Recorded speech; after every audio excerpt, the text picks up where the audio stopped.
I'm very happy to be here. Manu Raj Shanmugasundaram அவர்களுடைய The People's Sanctum என்ற இந்த புத்தகத்தை வெளியிடக்கூடிய அந்த நிகழ்விலே பங்கேற்று கொண்டதிலே மட்டற்ற மகிழ்ச்சி பெருமை இரண்டையும் அடைகிறேன். திரு சண்முகசுந்தரம் அவர்களும் அவரது துணைவியாரும் எந்த அளவிற்கு பெருமையோடு இந்த நிகழ்ச்சியிலே கலந்து கொண்டிருக்கிறார்களோ அதே பெருமையோடு அதே மகிழ்ச்சியோடு இந்த நிகழ்ச்சியிலே நானும் கலந்து கொண்டிருக்கிறேன்.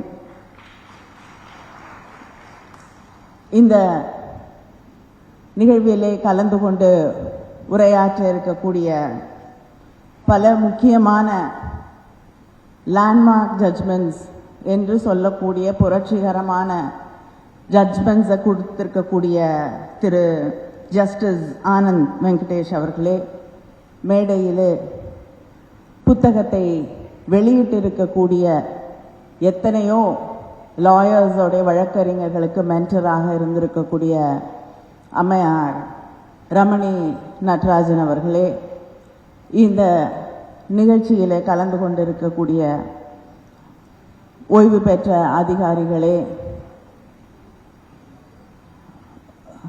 கோர்ட்ல மிக முக்கியமாக கொண்டாடக்கூடிய இந்த சமூகத்தில் இருக்கக்கூடிய நீதி அரசர்களே, வழக்கறிஞர்களே, ஹார்பர் சட்டமன்ற தொகுதியின் உறுப்பினர் முன்னாள் அமைச்சர் மரியாதைக்குரிய சேகர் பாபு அவர்களே, நிகழ்ச்சியிலே கலந்து கொண்டிருக்கக்கூடிய சகோதர சகோதரிகளே, உங்கள் அத்தனை பேருக்கும் என்னுடைய வணக்கத்தை நன்றியை நான் இங்கே தெரிவித்துக் கொள்கிறேன்.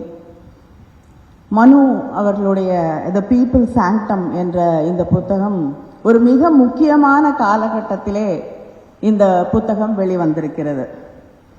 ஒன்று, நம்ம நாடு முழுவதும் பார்த்திருக்கக்கூடிய ஒரு மிகப்பெரிய புரட்சியை இப்பொழுதுதான் கடந்து வந்திருக்கிறோம். இளைஞர்கள், இளம் பெண்கள் எல்லோரும் வீதிக்கு வந்து தங்களுக்கான உரிமைகளை, நியாயங்களை கேட்டதை கண்கூடாக சில நாட்களுக்கு முன்னால் பார்த்திருக்கிறோம். அதே நேரத்திலே இப்பொழுது தங்களுடைய உரிமைகளுக்காக போராடி கொண்டிருக்கக்கூடிய இந்த இளம் தலைமுறை நாம் எதையெல்லாம் கடந்து வந்திருக்கிறோம் என்பதையும் தெரிந்து கொள்ள வேண்டும். அந்த தெரிந்து கொள்ளுதலை, அதை அவர்களுக்கு சொல்லித்தரக்கூடிய ஒரு வகையிலே எத்தனை போராட்டங்களை நாம் கடந்து வந்திருக்கிறோம். ஏன்னா பல நேரங்களில் we only live in the present. We stay here, we don't know what happened before. முன்னால என்ன நடந்தது, எத்தனை போராட்டங்களை தாண்டி இந்த இடத்துக்கு வந்திருக்கோங்கிறத நம்ம மறந்துடுறோம். அதை மறந்துட்டா இனிமேல எங்க போகணுங்கிறதையும் நம்ம மறந்துடுவோம். அதனால இந்த ஒரு காலகட்டத்தில் எத்தனையோ சவால்களை இந்த சமூகம் சந்தித்து கொண்டிருக்கக்கூடிய பொலிட்டிக்கலி அண்ட் சோஷியலி சந்தித்து கொண்டிருக்கக்கூடிய இந்த நேரத்தில் த பீப்புள் சாங்டம் என்ற இந்த புத்தகத்தை மனு அவர்கள் வெளியிட்டிருப்பது நிச்சயமாக வரவேற்கத்தக்கது, பாராட்டத்தக்கது, முக்கியமான ஒன்று. இந்த புத்தகத்தில் அவர் எழுதும் பொழுது வைக்கம் போராட்டத்துடைய நூற்றாண்டிலே தான் இந்த புத்தகத்தை நான் எழுத வேண்டும் என்று முடிவு செய்தேன் என்று குறிப்பிட்டிருக்கிறார். ஆனால் இதற்கு முன்னாலேயே அவருடைய மனதில் இந்த புத்தகத்தை எழுத வேண்டும் என்ற அந்த பொறி தட்ட ஆரம்பிச்சது அப்படின்னு எனக்கு நல்லா தெரியும். ஏன்னா டெல்லியில் வந்து அர்ச்சகர்களாக பணியாற்றுவதற்கு பயிற்சி பெற்று, ஆனால் பல வழக்குகளால் அது தடை செய்யப்பட்டு அது நிறைவேற முடியாத ஒரு ஆசையாக இருந்த பல இளைஞர்கள் மட்டும்தான், பெண்களை பயிற்சி கொடுக்கல, அந்த இளைஞர்களை அவர் சந்தித்து அவர்களை அழைத்து கொண்டு என்னையும் சந்திக்க அவர் பலமுறை வந்திருக்கிறார். பலமுறை இந்த வழக்கை பற்றி என்னிடம் எடுத்து சொல்லி இருக்கிறார். அதில் இருக்கக்கூடிய அவர்கள் ஒவ்வொரு நாளும் சந்தித்துக் கொண்டிருக்கக்கூடிய பிரச்சனைகளை பற்றி எனக்கு விளக்கமாக எடுத்து சொல்லி இருக்கிறார். அப்பொழுது I have seen the involvement, the empathy and the passion with which he took it up. அதுதான் இன்னைக்கு இந்த பீப்புள் சாங்டம் என்ற புத்தகமாக வெளிவந்திருக்கிறது. ஒரு நீண்ட பயணம்.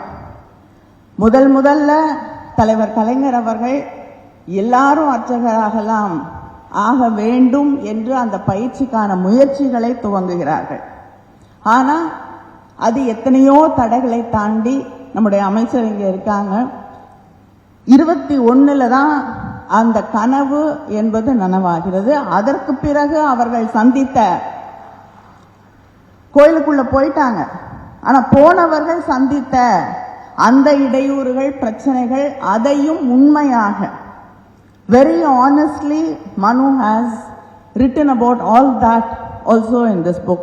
அதனால அந்த honesty அப்படிங்கிறது இட்ஸ் வெரி கமெண்டபிள். ஏன்னா நிறைய புத்தகங்களை நம்ம இன்னைக்கு பார்க்கிறோம், அது உண்மையை மறைக்கக்கூடிய புத்தகங்களாக, நிதர்சனங்களை சொல்லாமல் தாண்டி போகக்கூடிய புத்தகங்களாகத்தான் அந்த புத்தகங்கள் இருக்கிறது. அதனால I really appreciate him for his honesty, his brutal honesty in this book. அதை தாண்டி இந்த புத்தகத்திலே அவர் ரொம்ப தெளிவா எப்படி கோயில் அப்படிங்கிறது இந்த காலகட்டத்தில் மட்டும் இல்ல, சோழர்கள் அதற்கு முந்தைய காலகட்டத்திலிருந்து கோயில் அப்படிங்கிறது வழிபாட்டு தலமாக மட்டுமே இல்லை, அது எப்படி ஒரு சீட் ஆஃப் பவரா இருந்திருக்கு.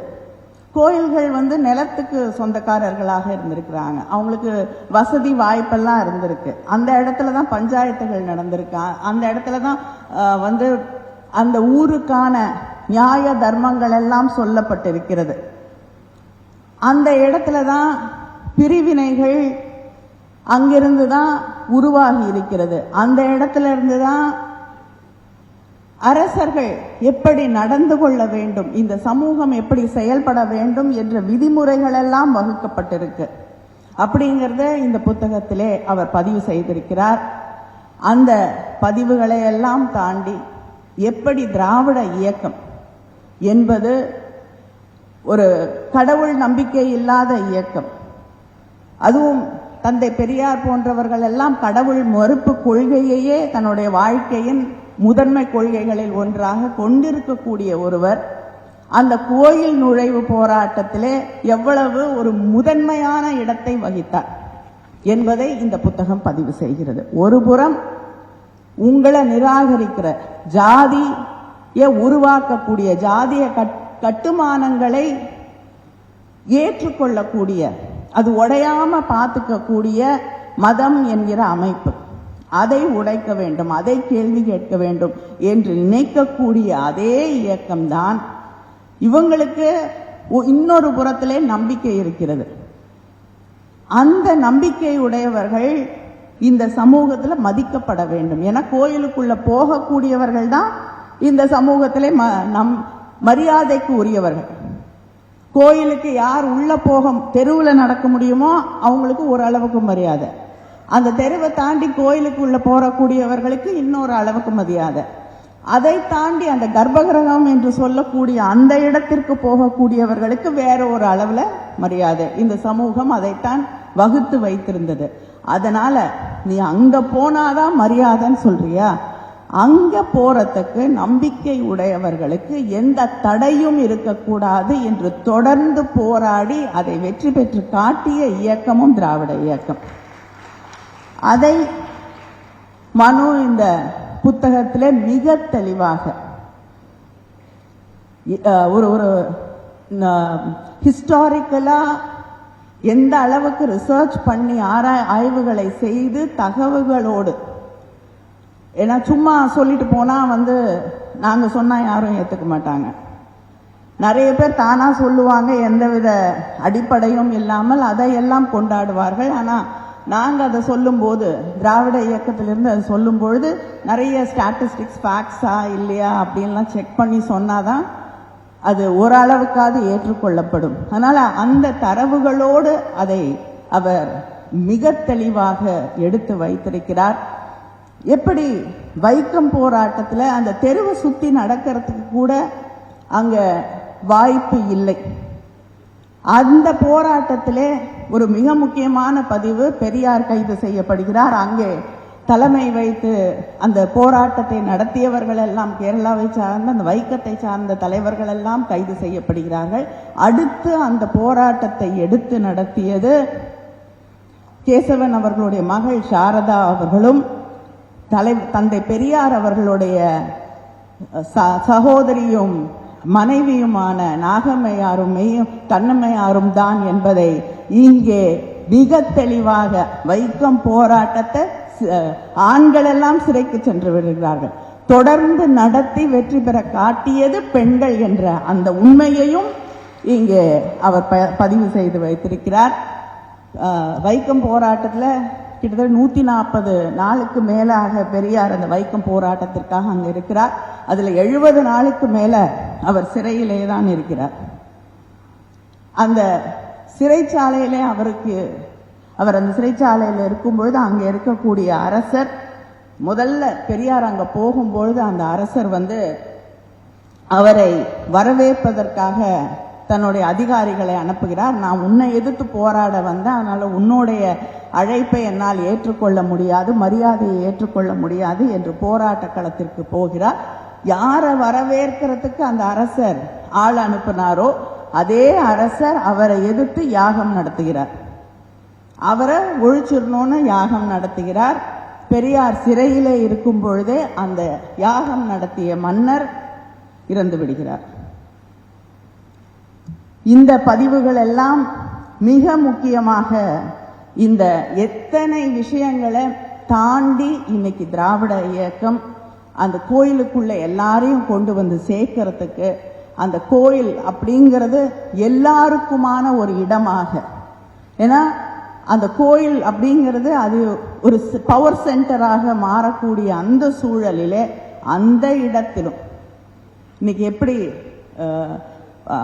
மருத்துவ கல்லூரியிலே மருத்துவர்களாக, ஏன் நீதி அரசர்களாக, அதை தாண்டி ஐடி இந்த செக்டர்ல அங்கே எல்லா ஜாதிகளையும் எந்த பிறப்பு இறப்பு என்ற எந்த ஏற்றத்தாழ்வுகள் இல்லாமல், ஆண் பெண் என்ற வித்தியாசங்கள் இல்லாமல் எல்லாருக்குமான இடமாக அது மாற வேண்டும் என்று போராடி கொண்டிருக்கிறோமோ, அந்த போராட்டத்துக்கெல்லாம் முதல் இடமாக இருந்தது இந்த கோயில் நுழைவு என்பதை மனு இந்த புத்தகத்திலே மிக தெளிவாக பதிவு செய்திருக்கிறார். இந்த கோயில் நுழைவு போராட்டம் என்பது, வைக்கம் போராட்டம் என்பது அந்த போராட்டமாக நின்று விடாமல் it questioned everything in society அப்படிங்கிற ஒரு முக்கியமான விஷயத்தை it opened up to question everything about society.